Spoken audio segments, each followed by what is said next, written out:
Yeah, g'day guys, it's your old mate Big J here. Welcome back to another edition of Aussie Boxing Talk.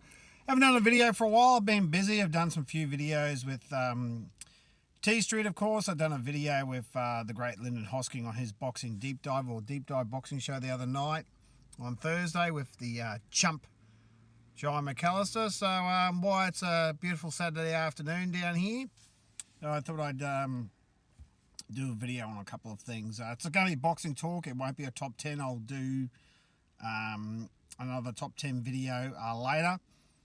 I think I'll do probably one that springs to mind. I've just thought of just in a top 10 video of Australian boxers who never became world champions. So I'm talking like guys like Paul Briggs, who had, I think, 2 cracks at the WBC light heavyweight title. Tony Mundine had a crack. Alex Winwood. Actually, I'll leave Alex Winwood out of it because he's not retired yet, so he's still got plenty of time. Shannon O'Connell. I'll be doing girls and boys. Shannon O'Connell has never won a major world title.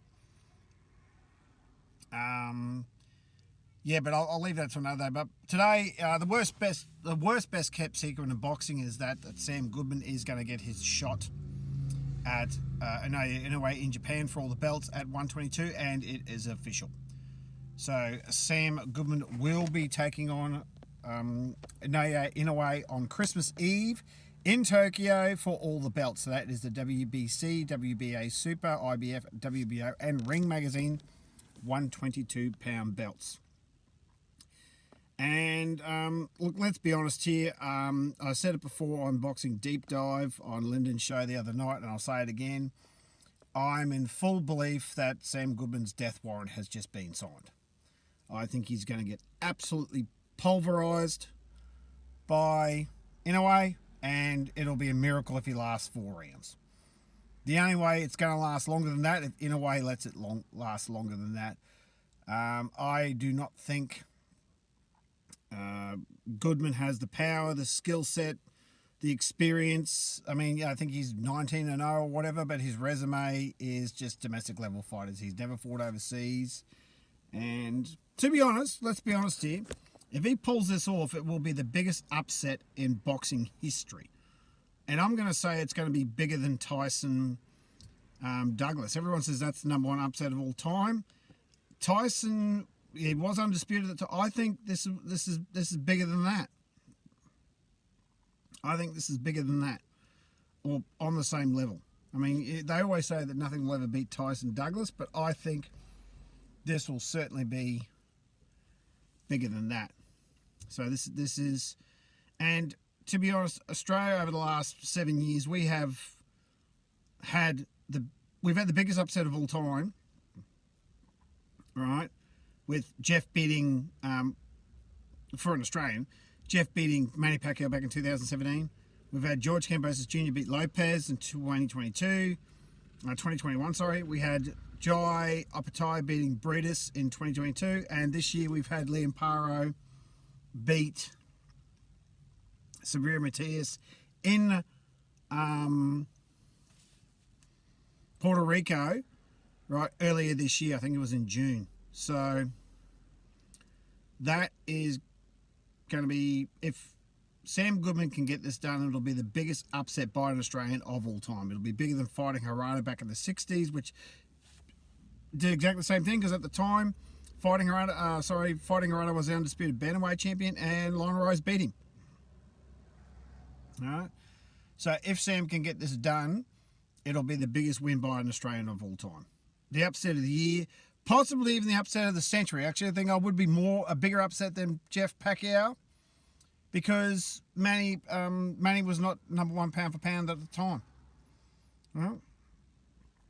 So, and in a way, he's considered, top, depending on who you ask, he's certainly the top 3 pound for pound fighters in the world. He's 4 division champion, 2-time undisputed, undefeated.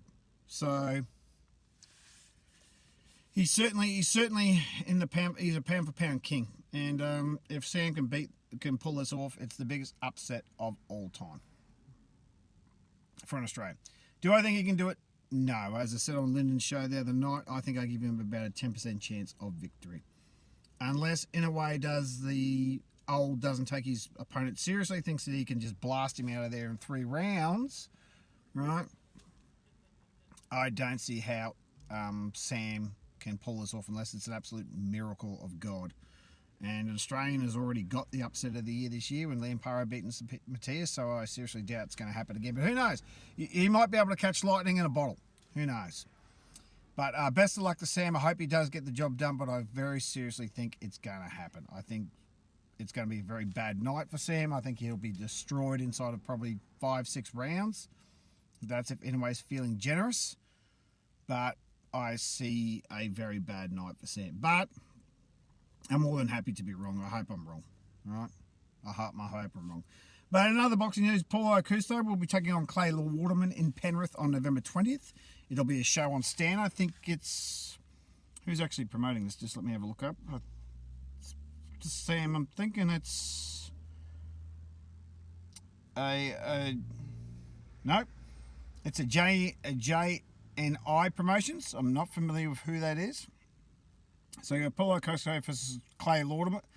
Clay Waterman's got a record of 13-0-1 or 13-1-0? Yeah, so 13-1. All right, so that's a pretty decent record with 9 KOs. Who he beat Lucas Miller. That would have been on a Brian Namatruda show earlier in the year. In Melbourne. No, Fortitude Valley. He beat Lucas Miller earlier in the year. Right, he's fought the likes of Mark Lucas. He's fought Rob Barron. I'm just picking names here. So Clay Waterman, yep, should be a decent fight. And I think Aokuso is 7-0. Yep, 7-0. All right, and with 4 KOs. So his opportunity to break Jeff Fennick's record has been dashed. The record stands. Him and what's his name, Alex Winwood, were looked at, tipped to breaking Jeff records, and it's not happened. But anyway, and also on that card is Tyson Pedro versus Chris, I can't pronounce his last name, but the heavyweight that fought, that boxed Paul Gallen's ears off. I mean, that's no great achievement. A 40-year-old plus retired football player, someone that boxes his ears off for 10 rounds, considering he's a lot younger. Yeah, that's to be expected. You'd hope that you would box his ears off for 10 rounds. Tyson Pedro is a former MMA fighter, right? And MMA fighters, once they come into the boxing world, they don't do very well. So I'm thinking that Chris can beat Tyson, but we'll see how we go. All right, so we're looking forward to that on Stan on November 20th. And other boxing news, that's really about it. There's nothing else going on. I mean, people are still recovering from the Tim Tszyu thing. You know, as I said, Tim needs to get himself right. He needs to decide what to do. I've heard that Genevieve Amanila is going to move up to 168 and possibly have a go at Canelo, a potential opponent for Canelo Alvarez. That would open the floodgates for a lot of 154ers to move up, particularly those that are on the cusp of world titles. The problem is that the 154 division is owned by PBC, right? It's owned by PBC. Unless you're a PBC fighter, you will not get a title shot. It's simple as that. Unless you're signed with PBC or you're heavily associated with them, you will not get a title shot at 154. PBC own. Fendora's got 2 of the belts. Bakary Mutazaliev is heavily associated with them, and of course there's Crawford. So PBC own 3 out of 4 belts. So anyone who's at 154 that's on the cusp of a title shot and struggling to make weight, as I said, I've been saying it for the last 6 months, the middleweight division is ripe for the plucking. Right, so a lot of people will be moving from 154 to 160 to get those title shots, and Top Rank's the way to go because they pretty much have a very strong hold on the 160 division. So I've been saying that Tim Tszyu should move up to 160 and go after those belts. If Genevieve moves up, that opens the floodgates. Right, he would get a title shot at 160 a lot quicker than he'll get another title shot if he stays at 154. That is for certain. Excuse me. So I think that's what should happen. If Janovic moves up, Tim should move up as well. So good luck to Sam. I mean, obviously the fight's not for another couple of months. I mean, what's it now? Oh, October 26th. So the fight's not going to be until Christmas Eve. So we'll, you know, 2 months away. So we wish him the best of luck. But in the meantime, obviously, we'll see how Paul Aokuso goes against Clay Waterman. I think that's about it for the rest of the year. Of course, Liam Paro's got his defence against Richardson Hitchens on December 7th in Puerto Rico. Obviously, I'll be paying very close attention to that. Obviously, there'll be more fight events as they come. I know No Limit's having a footy fight night sometime in November. I'm not quite sure when. I think it's the week before the Paul Aokuso fight. So that's it for this video, guys. Best of luck to Sam Goodman. However, it will take a miracle to pull it off. And we'll keep you up to date with what's going on in Australian boxing. Right, thanks, guys. See ya.